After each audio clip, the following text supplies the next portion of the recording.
Motorcycles are undeniable symbols of conquest. The audible rumble of a bike relentlessly grabbing gears down the highway, whether it's visible or not, conjures up archetypal apparitions of rebellious marauders, brigades of freedom seekers, windburn, leathers, and antagonistic philosophies that hail from the place where the horizon meets the blacktop.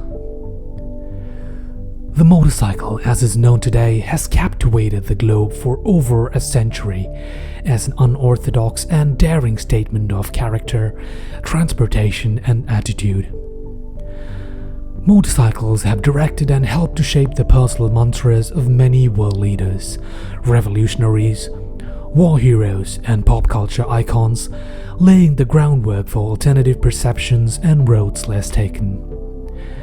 To say the motorcycle is a simple mode of transportation isn't just foolish, it's flat out incorrect. Thanks to motorcycles, human beings have developed personal relationships with sculptures of metal, giving machines human characteristics, personalities, and cultures of their own. Motorcycles, at least our perceptions of them, have become human, full of emotion, flaws, and spirit.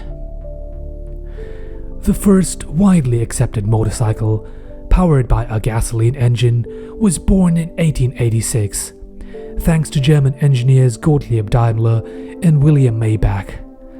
These are the sparks behind present-day automobile superpower Daimler AG, the parent company of Mercedes-Benz and Maybach. This marks the spot in history that the gas-powered engine and the motorcycle collided, generally attributing the Daimler Reitwagen as the first true motorcycle. Daimler used the first ever developed four-stroke internal combustion engine released in 1876 to power his new motorcycle. The engine was developed by engineer Nicholas Otto, a former employee who named it the Otto-cycle engine. This early iteration of the modern motorcycle included a primitive but first ever two-speed transmission and the inclusion of the newly invented inflatable tires to help absorb the pain of bumpy roads. While most bike designs were isolated to France and Germany at the time, the Brits and Americans were quick to catch up as the 20th century rolled on. Motorcycle manufacturers began popping up on both sides of the pond. The single-cylinder, single-speed transmission model was most prevalent, but the evolution of the motorcycle wasn't slowed by the inabilities of the creators. Many groups began experimenting with advanced engineering designs like overhead cams, additional gears, and clutches. These advanced models were only slowed by the economic hardships of the times, insufficient materials, and high cost of production as the major setback of this time period. Nevertheless, riders began using motorcycles for far more than just transportation. This is where racing, recreation, and sport began to take off. The competitiveness and fun of 20th century bikes bred the perfect environment for faster, more powerful bikes that were more comfortable and versatile than their predecessors. Sales and popularity took off in the 1910s and 20s. Notable big-name brands like the British Triumph, Royal Enfield, Italian Motor Guzzi, German BMW, and the quintessential American motorcycle rivalry between Harley-Davidson and Indian motorcycles started to blossom.